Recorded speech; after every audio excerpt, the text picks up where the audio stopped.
Welcome back. Hope you've been following along. This video, I'm just going over a summary of some facts that anybody can Google or verify to link this together. I'm not going to get too much into landmarks here. We've made some other videos showing the Buffalo Rock, the Blue Rock, rubbed with gritstone, the waterfall. I don't think I made that video yet. The balanced rock. There's lots of locations. You feel free to like, subscribe, and check out the other videos. This one's just going to be verifiable facts that anybody can search and find out more information about on their own. They can do their own research if they want to understand how I came to this conclusion, linking all these things together. Now, you need to have some understanding of Swift's Lost Silver Mine and Ahrwuds Lost Silver Mine and how they all fit together. And well, you don't have to understand how they fit together. That's what I'm going to explain to you, but you have to have at least a fundamental understanding of each story for any of this to make sense. So we start out with the Low Dutch. The Low Dutch of the Conewago. They lived along Swift Run in south central Pennsylvania, near the intersection of Swift Run Road. So the Low Dutch of the Conewago are hanging out in this area. Then they joined the Revolutionary War. This is during the 18th century. During the Revolutionary War, they joined the Revolutionary War and they're stationed at Fort Harrod, Kentucky during the Revolution. Low Dutch then returned to Swift Run in Pennsylvania, and a few miles away from where they returned to, where they came from, is an area which very closely matches the description in Swift's journal, the one that's in Michael Paul Henson's book. So the Low Dutch then, after they return, they get together and they migrate essentially their whole community to Fort Harrod, Kentucky. Once they get to Fort Harrod, Kentucky, the Low Dutch are petitioning Congress. This is all well documented. They're petitioning Congress for their own land grant so that they don't have to rent land from James Harrod. James Harrod, then shortly after that, supposedly either dies or disappears looking for John Swift's lost silver mine. And there's lots of speculation there, but those are the facts. His wife says he went looking for a silver mine, and his wife said, this was 260 years ago, over 200 years ago. This was what his wife attested to, that he disappeared while looking for the silver mine, and she thought he wasn't going to come back. There's some question about the reasons, his motivation for leaving, some issues with her, but at the end of the day, he disappeared potentially looking for John Swift's silver mine. After James Harrod, the landlord of the Low Dutch, disappears looking for John Swift's lost silver mine, James Harrod was originally from Pennsylvania. He came from Pennsylvania. He was born and raised not far from within easy driving distance between where I'm discussing in all these videos. So it's not hard to make a connection between James Harrod and both these locations, the Low Dutch and both of these locations. And I think the Low Dutch had something to do with the Swift silver mine story. That's the fundamental idea here, but that's my speculation.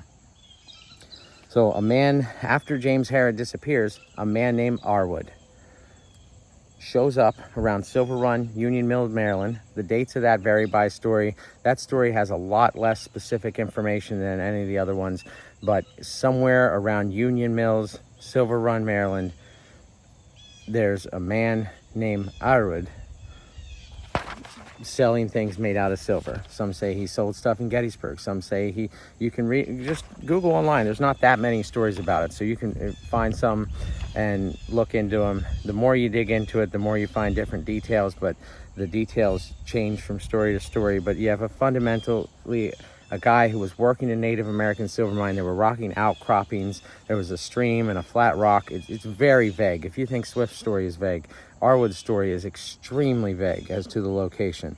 We just know that it was there, not far from Littlestown, Pennsylvania, right over the border there in Silver Run and Union Mills. So James Harrod's forefathers, when they came to the United States, they spelled their name Ahrwud, H-A-R-W-O-O-D. So Ahrwud, Ahrwud, you can see the correlation that I made in regards to that, which initially I had some other possibilities, but this was a strong correlation. This felt a little too easy.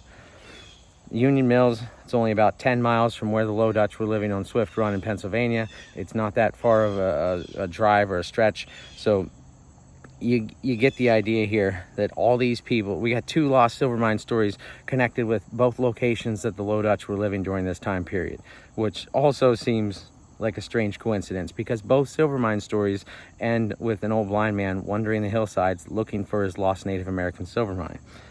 It seems everywhere the Low Dutch were going, someone's looking for a silver mine. But here's where we have the terrain that matches the description in the journal. The terrain not far from Swift Run, which matches the descriptions, contains a large hill. The large hill is on the map overlay that I've presented elsewhere, but this hill at the time of the Low Dutch's migration operation was known as Adam Lynn's Hill. On the Manor of the Mask, I have some maps from the Manor of the Mask. On those maps, it's called Adam Lynn's Hill. Adam Lynn was supposedly a squatter controlling the land in some manner. There was a lot of questionable land ownership issues post-Revolutionary War, and at the end of the day, Adam Lynn is recognized in history as a squatter who was controlling the land. So you have Adam Lynn here. Then John Swift was supposedly an Alexandria silversmith. Every Swift story, or at least a good number of Swift stories, have him as a pirate, a patriot, whatever else it might be. But Adam Lynn was the name of the most prominent Alexandria silversmith at the end of the 18th century. So you have Adam Lynn's Hill. You have an area, Virginia was used for travel by some of the Low Dutch to get to Fort Harrod, Kentucky. So they're going through Virginia. You have Adam Lynn the silversmith. You have Adam Lynn's Hill. It just seems like too much of a coincidence given all the other variables here. This Adam Lynn in Alexandria, Virginia was a prominent Mason. He held official positions in the Masonic Lodge. His father's name was also Adam Lynn. He ran George Washington's grist mill. And pieces of silver items made by this Adam Lynn are still present today at Mount Vernon. You can go and see them, I believe. I haven't gone there. I've seen them online. So Adam Lynn, silversmith, Alexandria, Virginia, Mason, also Adam Lynn's Hill, based on this map. Don't know if there's any correlation. It's just a strange coincidence in all of the mystery of this tale. So Swift is mining silver for a little over a decade. You can find that in most of the journals. It says, I mean, the time period that he was mining varies by story. Some of the stories indicate that John Swift was still alive well into the 1800s, being over 100 years old.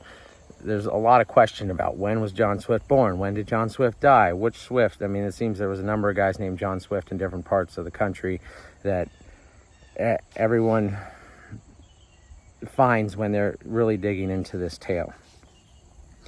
So he's mining silver, according to the journal, for a little over, or around a decade, a little under a decade, a little over a decade. Just over a decade after James Harrod disappears, his wife Anne files for an annulment of a new marriage on the premise that she has now discovered James Harrod is still alive. James Harrod's sister also attests that he stayed with her at some point after the recorded date of his disappearance and death. So you have James Harrod's sister saying he's still alive, James Harrod's wife. All this is coming up a decade after he died, which is another very strange coincidence. The first official land deed for the land that's being referenced in the maps and the descriptions that I've put out in the other videos, the first official land deed recorded at the Historical Society for this land. I've been to Adams County Historical Society. I looked at the original deed book. 1804 is when it was first documented that the land was being recorded, which is also around the time 1804 is when Anne Harrod, James Harrod's wife, comes up and says, hey, he's still alive. The map in Michael Paul Henson's book, where he claims is the only original map drawn by Swift. And you can find it a few places online, but there seems to be a number of people who say this is the only map that we have. And the map is very vague. It just has some squiggly lines and different things on it. And it has some coordinates written in the corner, but you better believe someone checked those coordinates, and there's nothing that anyone can come up with. No one really understands how to interpret the map, but this map fits very nicely over the terrain that I'm describing here. This terrain is the terrain that's not far from where the Low Dutch came from when they moved to Fort Harrod, Kentucky. The map drawn by Joe Nickel, which I can't include in my videos for copyright legalities, but you can easily search up Joe Nickel's John Swift Silver Mine map.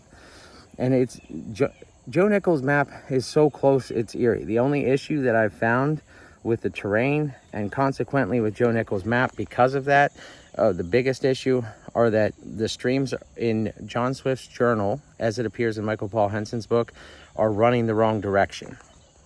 So where it says something's supposed to be going a northwardly or northeast direction and flowing a different direction, or it's flowing northward direction, you have to reverse the directions of the stream. And now some of the landmarks are considered downstream. So if you move the landmarks according to these real world stream locations, then you find everything. You find the 15 and 25 foot monument rock, you find the rock house, you find it's not hard to find the large rock house along a rocky branch. That's pretty easy to locate if you've seen my other videos. But so if you move some of the things around on Joe Nickel's map relative to the streams running in different directions, then you also see how this all fits together. I have plenty of videos about other landmarks. You can easily look those up. You can see what's going on there. You can see which rocks I've identified as different key rocks and landmarks in this story. It's my belief, now this is where I end facts and jump into speculation. If there was ever a mine, I would think that it's not in Kentucky. It's here where the Low Dutch came from. And that's an interesting connection, because right here where I think the richest mine potentially could be, based on some of the descriptions in the journal, is a big tunnel that leads down into the earth and then opens up into a cave. And that just feels to me like this could be what was being described. And I mean, there's some rocks there around the surface. I've been down in the tunnel. The tunnel is definitely something that you shouldn't go down without proper equipment. The oxygen down there gets a bit thin.